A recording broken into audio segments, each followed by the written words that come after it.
दूसरे चरण के लिए 93 सीटों पर मतदान जारी है। दोपहर 12 बजे तक करीब 39% मतदान हुआ है। अब से कुछ देर पहले पीएम मोदी साबरमती के रानीप पहुंचे और मतदान किया। पीएम मोदी वोटिंग के लिए कतार में खड़े रहे। पीएम को देखने के लिए हजारों की भीड़ बूथ के बाहर खड़ी थी। जैसे ही पीएम मोदी बाहर निकले, लोगों ने मोदी मोदी के नारे लगाने शुरू कर दिए।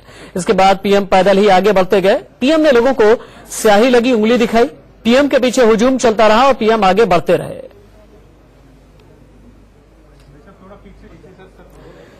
प्रधानमंत्री नरेंद्र मोदी की आप रानीप साबरमती से तस्वीरें देख रहे हैं। आप देख पा रहे हैं कि पोलिंग बूथ पहुंचने के बाद जहां पर ईवीएम मशीन है, वहां पहुंचने पर प्रधानमंत्री ने जो कुछ औपचारिकताएं होती हैं, औपचारिकताएं पूरी की। उसके बाद अपने मताधिकार का इस्तेमाल किया। उसके बाद फिर वो बाहर निकले, अपने लोगों के बीच आए और वहां मौजूद लोगों को अपनी उस उंगली को दिखाया जिस पर स्याही लगी हुई थी। वोट जब वो देने जा रहे थे, दे करके निकले। और ये देखिए, साबरमती के लोगों के बीच जब प्रधानमंत्री नरेंद्र मोदी पहुंचे, रानीप साबरमती की ये तस्वीरें आप देख पा रहे हैं।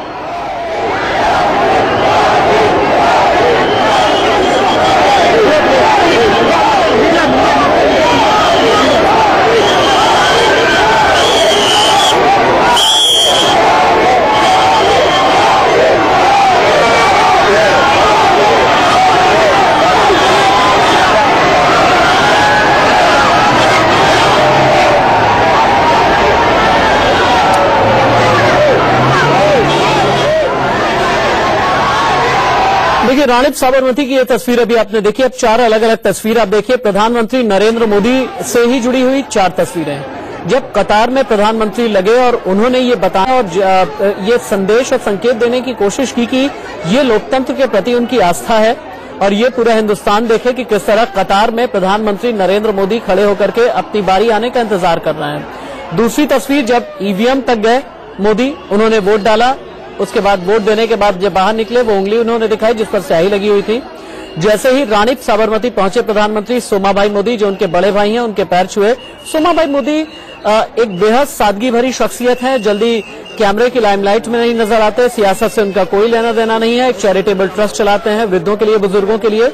वो सोमाबाई मोदी और उनके पांव छुए और वहां पर मौजूद और 2-3 ऐसे लोग थे जिन्होंने प्रधानमंत्री के पांव छुए। उसके बाद फिर अपनी कार की गेट पर खड़े होकर किस तरह से लोगों के बीच प्रधानमंत्री पहुंचे। रानीप साबरमती की तस्वीरें हम आपको दिखा रहे हैं। दाएं बाएं हाथ उठा करके लोगों का अभिवादन प्रधानमंत्री ने स्वीकार किया। दरअसल नरेंद्र मोदी के बारे में ये उनकी अपनी स्टाइल है और अपनी एक सिग्नेचर स्टाइल है कि जब अपने लोगों के बीच वो पहुंचते हैं तो ये बताने की और अपने बॉडी लैंग्वेज के जरिए ये जताने की कोशिश करते हैं कि देखिए, मैं आप लोगों का पीएम हूं, आप लोगों के बीच से निकला हुआ पीएम हूं। और सबसे बड़ी बात यह है कि आप मुझे दिल्ली के 7 RCR में बैठा हुआ प्रधानमंत्री न समझें, मैं आप लोगों के बीच का हूं। और ये तस्वीरें ऐसा ही कुछ कह रही हैं, ऐसा ही कुछ बयां कर रही हैं। हालांकि कांग्रेस इन तस्वीरों को अपने ही नजरिए और चश्मे से देख रही है और कांग्रेस का ये कहना है कि जब राहुल गांधी के इंटरव्यू पर सवाल उठाया गया तो फिर आप ये समझिए कि एक तरीके का अप्रत्यक्ष रोड शो करना और लोगों के बीच इस तरह से हुजूम के साथ में निकलना, क्या ये चुनाव आचार संहिता का उल्लंघन नहीं है? ये कांग्रेस का कहना है। ये अपने आप में सियासी रस्साकशी चल रही है इन तस्वीरों में। लेकिन जो खास है वो देखिए, लोग मोदी मोदी के नारे लगा रहे हैं। कोई अपने मोबाइल कैमरा के जरिए, कोई अपने वीडियो कैमरे के जरिए नरेंद्र मोदी को, उनकी एक झलक को, उनकी तस्वीर को अपने पास इस ऐतिहासिक लम्हे को कैद कर लेना चाहता है। और रानीप साबरमती के बारे में ये बात कही जाती है कि ये वो इलाका है जो कि 1990 के दशक से ही लेकर के आज तक ये बीजेपी का गढ़ रहा है। प्रधानमंत्री के बारे में ये कहा जाता है कि जहां से भी होकर के वो गुजर जाते हैं चुनावी माहौल में, वहां कई बार वहां का माहौल एक तरीके से वहां का माहौल बदल सा जाता है। और प्रधानमंत्री ने आज सुबह ही ट्वीट करके ये कहा था कि लोकतंत्र के इस पर्व में आप बढ़ चढ़कर हिस्सा लें।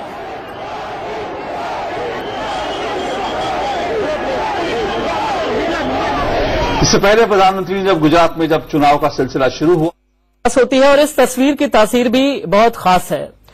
2 भाई, एक प्रधानमंत्री नरेंद्र मोदी और दूसरे सोमाबाई मोदी रानीप साबरमती पहुंचे थे। प्रधानमंत्री सामने ही जो आम लोग थे उनके बीच में सोमाबाई मोदी खड़े हुए थे। वो आम लोग जो अपने प्रधानमंत्री को देखने के लिए बेकरार थे। जैसे ही सोमाबाई मोदी को प्रधानमंत्री ने देखा, पहले हाथ जोड़े, आगे बढ़े, पांव छुए, आशीर्वाद लिया, फिर से हाथ जोड़ा और हाथ मिलाया।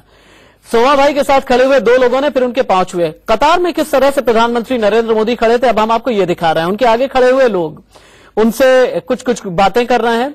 यकीनन प्रधानमंत्री उनका हालचाल भी ले रहे होंगे। और चूंकि ये गुजराती अस्मिता की बात नहीं है, ये हिंदुस्तान की अस्मिता की बात है और लोकतंत्र के में आस्था का ये एक प्रतीक ये तस्वीरें हैं।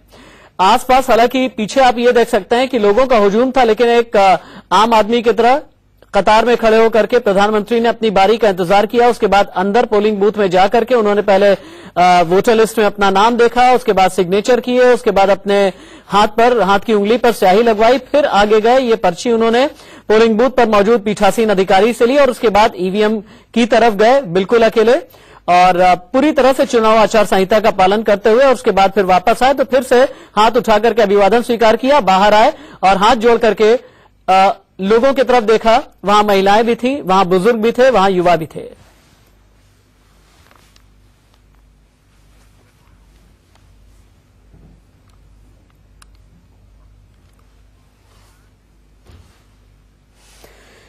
ये तस्वीर आप रानीप साबरमती से देख रहे हैं, लेकिन फिलहाल अभी मेहसाणा में क्या चल रहा है, मेरे सहयोगी शिवपूजन झा मेरे साथ में जुड़ चुके हैं। मेहसाणा इसलिए खास है चूंकि डिप्टी सीएम नितिन पटेल का ये गढ़ है और वहां से उनकी प्रतिष्ठा साख पर लगी है। लेकिन मेहसाणा इस बात के लिए भी जाना जाता है कि पटेल आरक्षण आंदोलन की आग यहीं से उठी थी, मेहसाणा से पाटन होते हुए पूरे गुजरात में फैल गई थी। अब जबकि दोपहर के लगभग 1 बज चुके हैं, अभी मतदान को लेकर के ताजा रिपोर्ट क्या है और तस्वीर भी दिखाइए। जी हाँ, मैं अपने कैमरामैन से आग्रह करूंगा थोड़ा जूम इन करके वो आपको दिखाएं कि किस तरीके से जो है सुरक्षा के इंतजामात हैं और सुरक्षा के तमाम इंतजामों के बीच लोग बड़ी संख्या में बाहर निकले अपने मताधिकार का प्रयोग करने के लिए। और बताते हुए मुझे काफी खुशी हो रही है कि सुबह से ही तकरीबन ऐसी ही भीड़ तमाम बूथों पर यहां पर देखने को मिली। नितिन पटेल जो डिप्टी चीफ मिनिस्टर रहे हैं, उनसे भी हमने बातचीत की, वो भी आए। सुबह पहले मंदिर गए थे, मंदिर में माथा टेका और उसके बाद फिर यहां पर आए थे, अपने मताधिकार का प्रयोग किया और इंडिया न्यूज पे खास बातचीत करके उन्होंने ये बिल्कुल कॉन्फिडेंस के साथ कहा कि इस बार भाजपा की सरकार आएगी और प्रचंड बहुमत से आएगी। हमने बहुत सारे लोगों से बातचीत की। जब लोगों से बातचीत की तो उनका एक ही बात कहना है कि पाटीदार आंदोलन का कोई खास फर्क इस चुनाव में नहीं पड़ेगा। और गौरतलब है कि चूंकि हमने अलग अलग तबके के लोगों से बातचीत की, अलग अलग एज ग्रुप के लोगों से बातचीत की, तो एक पिक्चर धीरे धीरे से इमर्ज करती आ रही कि क्या हार्दिक पटेल जिनकी रैलियों में इतनी जबरदस्त भीड़ हुआ करती थी, क्या वो फैक्टर इस चुनाव में उतना कारगर नहीं साबित हुआ? क्या वह कांग्रेस के पक्ष में के पाले में उतना वोट जो है वो ट्रांसफर नहीं करा पाएंगे? ये तमाम सवाल हैं। हमने लोगों से, स्थानीय लोगों से काफी बातचीत की। उनका यह भी कहना था कि विकास उनके लिए एक महत्वपूर्ण मुद्दा है, क्योंकि इस इलाके का उस तरीके से विकास नहीं हो पाया जैसे दूसरे गुजरात के दूसरे क्षेत्रों का हुआ। मेहसाणा सिटी की आपने रिपोर्ट दी है शिवपूजन, शुरू से आपने आज सुबह से ही लगातार 6 बजे से आप लाइव रिपोर्ट कर रहे हैं, हम तक एक एक तस्वीर पहुंचा रहे हैं, एक एक लाइव अपडेट पहुंचा रहे हैं। लेकिन मैं आपसे जानना समझना ये चाहूंगा, चूंकि आप मेहसाणा सिटी में मौजूद हैं, वडनगर बहुत ज्यादा दूर नहीं है और मेहसाणा में ही आता है जो कि प्रधानमंत्री मोदी का गृह क्षेत्र है। वडनगर से भी कुछ खबरें आ रही हैं कि क्या वहां पर आपके सूत्र क्या बताते हैं? देखिए, आज से तकरीबन 4 दिन पहले मैं इस पूरे इलाके का दौरा करके गया था और हमने बहुत सारी रिपोर्ट्स इस इलाके से की थी। बहुत लोगों से हमने बातचीत की थी तो अलग अलग तस्वीर उभर करके सामने आ रही थी। कुछ अलग पॉकेट्स हैं जहां पर कि खास करके पाटीदार समाज वो खासा नाराज दिख रहा था, लेकिन वो नाराजगी मुझे लगता है कि पिछले 2-3 दिनों में शायद कुछ ना कुछ डैमेज कंट्रोल भाजपा ने जरूर करने की कोशिश की है। जिस हद तक नाराजगी थी वो नाराजगी कुछ हद तक मुझे कम दिख रही है।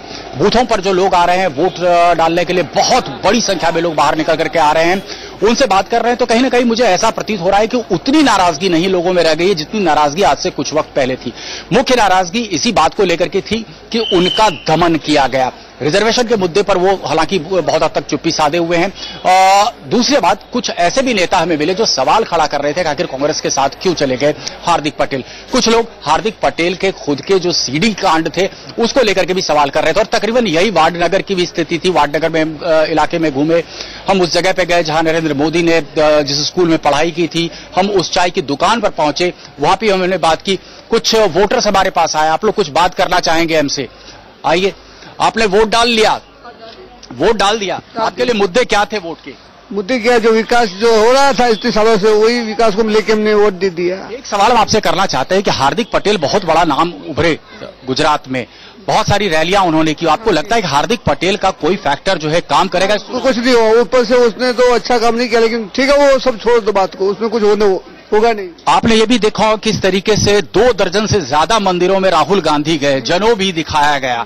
इस तरह की बातें हुई, उससे कुछ फर्क पड़ता है? नहीं, मंदिर जाने से कुछ नहीं होता है, और तो जो विकास होगा तो ही काम होगा। अगले साल, अगली बार जो विकास नहीं हुआ था तो इस बार कैसे होगा, तो उससे तो कोई फर्क नहीं पड़ने वाला नहीं है। यानी ये पाटीदार आंदोलन का कोई खास फर्क, आप लोग तो युवा हैं, पाटीदार आंदोलन का कुछ फर्क पड़ रहा है? नहीं, पाटीदार आंदोलन का कोई फर्क नहीं पड़ने वाला है। भाजपा ही आएगा, पूरा विकास ही है इधर।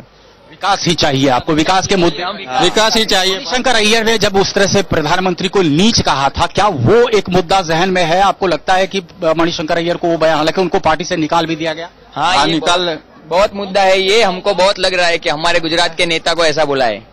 जहन में क्या कभी ये भी बात आती है कि यहाँ के मुख्यमंत्री थे तो शायद गुजरात का ज्यादा विकास हो सकता था, अब प्रधानमंत्री बन गए हैं नरेंद्र मोदी जी तो शायद कम वक्त दे पाते हैं गुजरात को? नहीं, वो टाइम तो बराबर ही देते हैं। गुजरात का इससे भी ज्यादा और विकास होगा, तेज से होगा, और तेज से, अति तेज से विकास होगा। इनके लिए मुद्दा सिर्फ और सिर्फ विकास का है।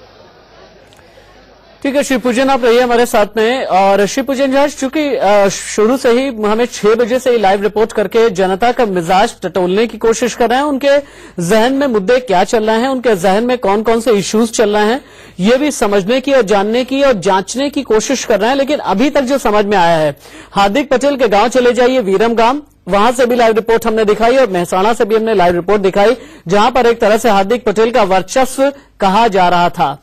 लेकिन वहां पर विकास लोगों के दिमाग में है, लेकिन हार्दिक पटेल का जब नाम आता है तो बहुत ज्यादा हार्दिक पटेल के नाम को लेकर के प्रोमिनेंस नहीं दिखाते वो दिल से और दिमाग से। इसके संकेत क्या है, ये तो 18 तारीख को पता चलेगा, और कुछ हद तक हम शाम में जब एग्जिट पोल के नतीजे आपको दिखाएंगे तभी आप हमारे साथ में रहिएगा, तभी हम आपको बताते रहेंगे और दिखाते रहेंगे। लेकिन चूंकि ये वो चरण है जहां पर त्रिमूर्ति, जो कि कांग्रेस के साथ में जुड़ी, प्रत्यक्ष या अप्रत्यक्ष तरीके से उनके लिए भी अग्नि परीक्षा है। अल्पेश, जिग्नेश और हार्दिक, ये जो त्रिमूर्ति थी, क्या ये त्रिमूर्ति बीजेपी को डेंट लगा पाएगी, ये भी बहुत बड़ा सवाल है। 22 साल का सूखा क्या कांग्रेस मिटा पाएगी, ये उससे भी बड़ा सवाल है। कांग्रेस का अध्यक्ष बनने के बाद पहले चुनाव में क्या कांग्रेस, राहुल गांधी के कांग्रेस अध्यक्ष बनने के बाद पहले चुनाव में कांग्रेस की हार होगी या जीत, इस पर भी सभी की निगाहें टिकी हुई है। लेकिन उससे बड़ी जो बात है वो ये, 2012 से लेकर के 2014 और 2014 से लेकर के अभी तक का जो वक्त है, यानी 2017 तक का जो वक्त है, क्या मोदी यूफोरिया अभी भी गुजरात में है? ये सब वो तमाम सवाल हैं जिस सवाल को लेकर के हम पहुंचे हुए हैं जनता के बीच में, और जनता के भी जहन में यही सारे सवाल यकीन